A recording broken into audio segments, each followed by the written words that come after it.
ছোট ছোট বাচ্চাদের খেলা করতে দেখলে নিজেকে আর ধরে রাখতে পারি না, নিজেও যেন ছোট বাচ্চাদের মতো হয়ে যায়। হাই এভরিওয়ান, আমি অর্পিতা কুটিরে তোমাদের সবাইকে জানাই স্বাগত। আজ হলো সোমবার, আজ একটু তাড়াতাড়ি উঠে পড়েছি, কারণ ও চলে গেলে তো আবার ঘুমিয়ে পড়ি। তারপর ঘুম থেকে উঠে ঘরের সমস্ত কাজ করে পুজো দিতে দিতে একটু দেরি হয়ে যায়। তাই আজকে ভাবলাম সপ্তাহের যেহেতু প্রথম দিন, একটু তাড়াতাড়ি পুজো করে নিই।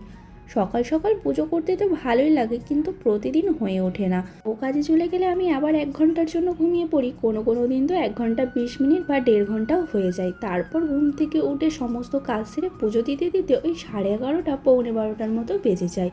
যদিও বা আজকে খুব সকালে পুজো দিতে পারিনি, তবুও ওই 10টার মতো বেজে গিয়েছিল। তবুও একটু ভালো লাগছে যে 10টার মধ্যে পুজোটা কমপ্লিট করতে পেরেছি। পুজো কমপ্লিট করে সকালের টিফিনকে চলে এসেছি এখন রান্না করতে। স্নান করতে যাওয়ার আগেই শাকসবজিটা কেটে দিয়ে গিয়েছিলাম। আজকে রান্না হবে শাক ভাজা, বেগুন ভাজা, ডিম আলু সেদ্ধ।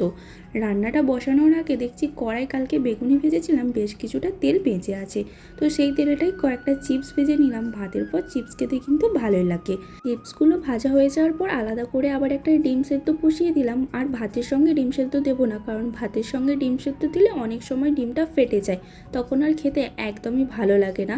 ডিম সেদ্ধটা বসিয়ে দিয়ে চলে এসেছি এদিকে বাথরুমে। বেশ কয়েকটা জামা কাপড় ছিল, সেইগুলোই সার্ফে জলে ডুবিয়ে রাখতে। যখন 2টোর সময় জল আসবে তখন কিন্তু ভালো করে কেচে দেবো। তারপর আর কোনো ভিডিও করিনি, খাওয়া দাওয়া করে জামা কাপড় ধুয়ে দিয়ে ঘুমিয়ে গিয়েছিলাম। সন্ধ্যের দিকে ওই 8টা কি 8:30টার দিক করে বাচ্চাগুলো টিউশন পড়ে এসে দেখছি রুমের সামনেতে ক্রিকেট খেলছে। ওদেরকে বেশ অনেকক্ষণ ধরেই দেখছিলাম বা বলছিলাম এরকম করে খেল। শেষমেশ আমি আমার নিজেকেও আটকে রাখতে পারলাম না, ওদের সঙ্গে খেলাতে যোগদান করেই দিলাম। আমি ওদের সঙ্গে খেলতে পেরে যতটা না আনন্দ, ওরা কিন্তু তার থেকেও বেশি আনন্দ। তো সেই দিনের সন্ধ্যেটা কিন্তু খুব মজা করে কাটিয়েছিলাম ওদের সঙ্গে খেলতে পেরে, পুরো ছোটোবেলার মতো।